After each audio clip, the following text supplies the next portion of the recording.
Espaçonave Terra. Versão e distribuição Sinapse.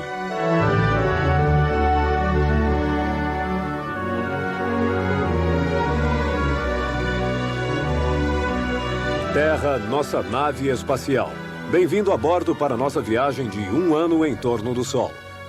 Nós estamos aqui e o equinócio da primavera começa daqui a 5 semanas.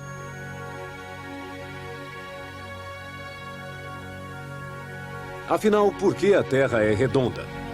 É uma questão de pesos. A Terra faz peso. Sua massa gera tantas forças de atração que todas as suas partes se comprimem na direção de seu centro. Este não é o caso dos asteroides.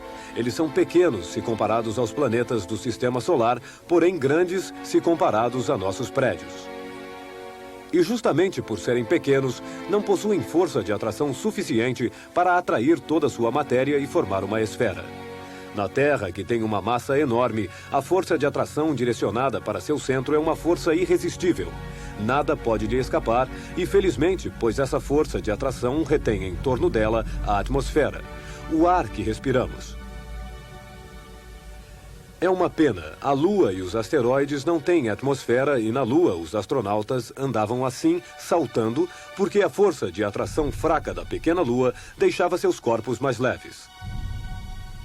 É a massa da Terra que nos dá peso, que nos prende ao Sol e que impede nossos amigos australianos de cair no vazio. Você percebe essa força de atração quando sobe escadas, pois toda vez que você se distancia do centro da Terra, supera a força de atração dela.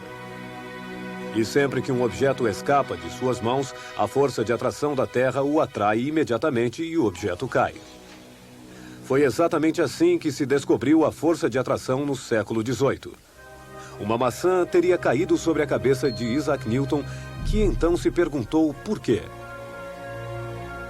A resposta é porque a massa enorme da Terra atrai a pequena massa da maçã. Mas então, por que a Lua não cai sobre a Terra? E a Terra não cai dentro do Sol? A força de atração não é a única força que age sobre a Terra e sobre os planetas e os satélites.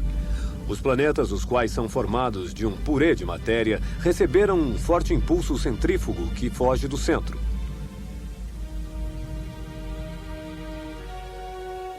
Entre essas forças centrífugas e a força de atração do Sol, cada planeta encontra sua órbita bem precisa. É perto do Sol que a força de atração é maior. Para Mercúrio, bem próximo ao Sol, a força de atração é máxima. E para permanecer em órbita, sua velocidade máxima é de 88 dias para completar uma volta, enquanto a da Terra é de 365 dias, 1 ano. A Terra fica mais longe do Sol. Logo, para nossa órbita, uma velocidade pequena basta. Esta velocidade pequena é de 30 km por segundo. Imagine um lugar a 30 km de sua casa, onde você chegaria em apenas 1 segundo. Neste momento, estamos ganhando todos os dias 3 minutos a mais de Sol. Por quê? A Terra gira em torno do Sol, mas seu eixo fica sempre apontando para a mesma direção. A Terra nunca perde o norte. Neste momento, o Polo Sul está iluminado, enquanto o Polo Norte permanece à sombra durante todo o inverno. Mas durante esta viagem circular, o Polo Norte se inclina pouco a pouco na direção do Sol. Assim, o Sol que ontem parecia fazer seu percurso, nasce hoje mais à esquerda, sobe mais alto ao meio-dia e à noite se põe mais à direita. Tome pontos de referência em casa e vai ver amanhã. O Sol estará ainda mais à esquerda, mais alto ao meio-dia e mais à direita à noite. Se as janelas de sua casa dão para o sul, o Sol no inverno fica mais baixo na mesma direção das janelas. Mas pouco a pouco, o Sol, que a cada dia sobe mais alto no céu, vai clarear o chão no meio da casa. E no verão, o Sol, em seu ponto mais alto no céu, vai clarear apenas o chão perto da janela. No inverno, os raios de Sol penetram até o fundo da casa. Veja este raio e imagine a posição da Terra no Sistema Solar. Imagine sua casa no universo.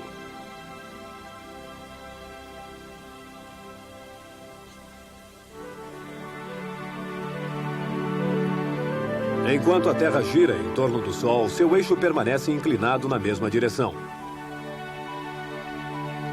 Este eixo é, portanto, uma boa referência para medir o tempo e saber que horas são.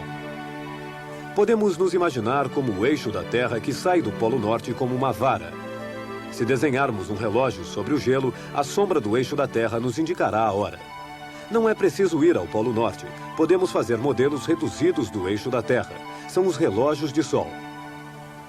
No Polo Norte, a vara que prolonga o eixo da Terra estaria bem à direita, num ângulo de 90 graus.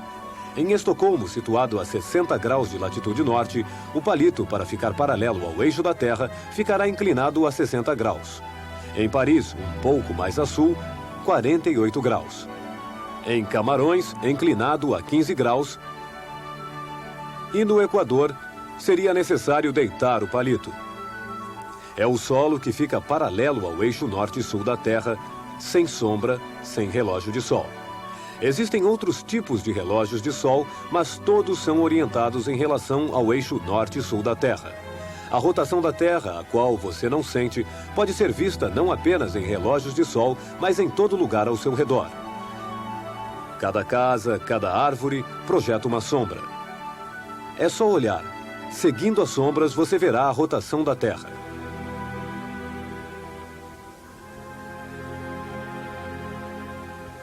No Sistema Solar, conhecemos bem os planetas, sua posição, sua velocidade, seu movimento. As surpresas vêm dos cometas. Bastante famosos, conhecemos alguns deles, como o cometa Halley, que passa regularmente a cada 76 anos. Mas este ano, talvez você possa ver um novo cometa. Ele se chama Hale-Bopp. Neste momento, ele está se aproximando de nós e poderemos vê-lo entre março e abril. Os cometas são menores do que os planetas. Eles circulam em órbitas elípticas. Alguns vêm de regiões distantes do Sistema Solar. Depois passam perto do Sol e vão embora de novo. Aproximando-se do Sol, eles liberam enormes quantidades de gás e de poeiras. Essas matérias formam a cauda do cometa, que se alonga no céu como cabelos ao vento. Cometa significa cabeludo em grego. Os cometas são pequenos astros cabeludos. Acredita-se que o cometa passeie pelo céu com a cabeça na frente e a cauda atrás. Na verdade, a cauda fica sempre direcionada para o lado oposto ao Sol, pois é o fluxo das partículas emanadas do Sol, o vento solar, que empurra os cabelos do cometa para trás. Em breve falaremos do cometa Hale-Bopp, quando ele estará mais próximo a nós.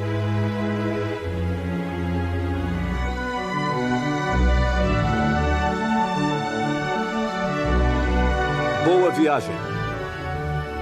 Todos em órbita.